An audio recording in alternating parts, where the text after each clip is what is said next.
People seem to like it. And it's called How to Get a Spray Tan. Can you guys all hear me? Yes? Love that one. Okay, so because I am a woman of a certain age living in the great state of New Jersey, there might be certain assumptions that you've made about me. Perhaps you think I talk a certain way, embrace big hair, although I really did embrace big hair tonight, and have had my breasts surgically augmented up to here. But while I'll admit to being a fairly aggressive driver and knowing all the words to most Bruce Springsteen songs, I don't really fit that Real Housewives of New Jersey profile. I like to wear my hair short and generally flat to my head. My boobs look like the kind of boobs you'd find on a 47-year-old woman who's nursed 4 kids. And a woman I interviewed with once, years ago, in Manhattan for a PR job with Gucci, couldn't get over how I spoke. "You don't sound like you're from New Jersey," this Italian woman marveled repeatedly after I told her I grew up in the Garden State.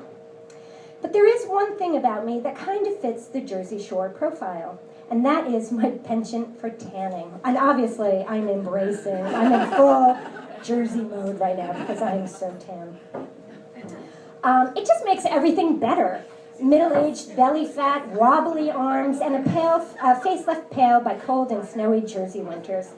Dudes, I am a firm believer that if you can't tone it, you need to tan it.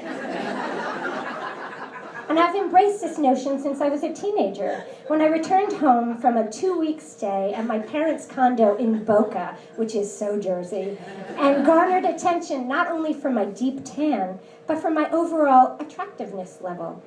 It had risen significantly. It turns out I'm one of those girls who just looks a lot better with a little color. So after that revelation, I dedicated myself to tanning. I spent hours sitting on the beach with my high school BFF, slathered in Bain de Soleil, sipping Diet Cokes, and puffing away on our Merit cigarettes, which was the picture of health circa 1984. When tanning beds came into vogue, you can bet I'd scrape money together to go and bake on those glass beds, my eyes shielded by those little rubber goggles, like someone participating in some weird science experiment. But then, like the delicious Diet Cokes and cigarettes, we found out that all those rays, whether real or blasted out of a tanning bed, they were not so good for you.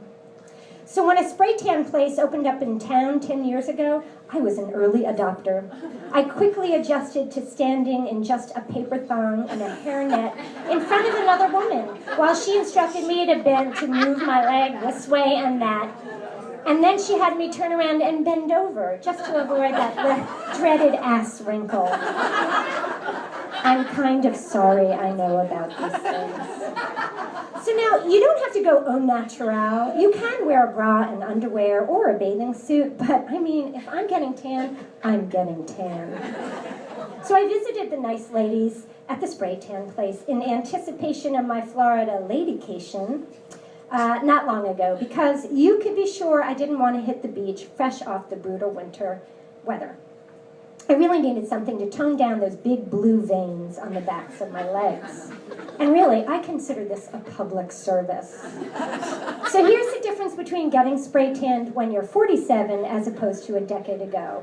Now at 47, the technician needs to employ a sponge brush to gently prop the skin that sags toward my knee up to get inside the wrinkles. It's come to that. I became concerned when the woman who sprayed me didn't have me kind of bend over to spray my front so that, which would prevent my boobs from shading half of my torso, and I told her as much.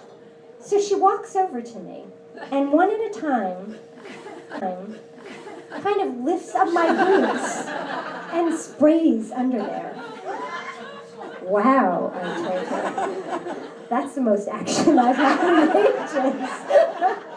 I mean, what else are you going to say? I treated it as if she was a doctor or like a mammogram technician. It's like going to get a bikini wax and pretending it's totally normal to be lying on a table with no underwear. Before entering one of the back rooms to get sprayed, I was chatting with the owner and a mom waiting as her teenage daughter was getting sprayed for prom. I had mentioned that I was preparing to go on a trip, and the mom said it never occurred to her to get a spray tan before she went somewhere sunny. It never occurred to me. I make a beeline to the spray place if I have like kind of a big party. The owner tried to encourage the mom to try a quick spray on her face to see, if she wanted to come back the following week because she was going on vacation. But the mom demurred. She said she'd think about it. Clearly, she was not from New Jersey.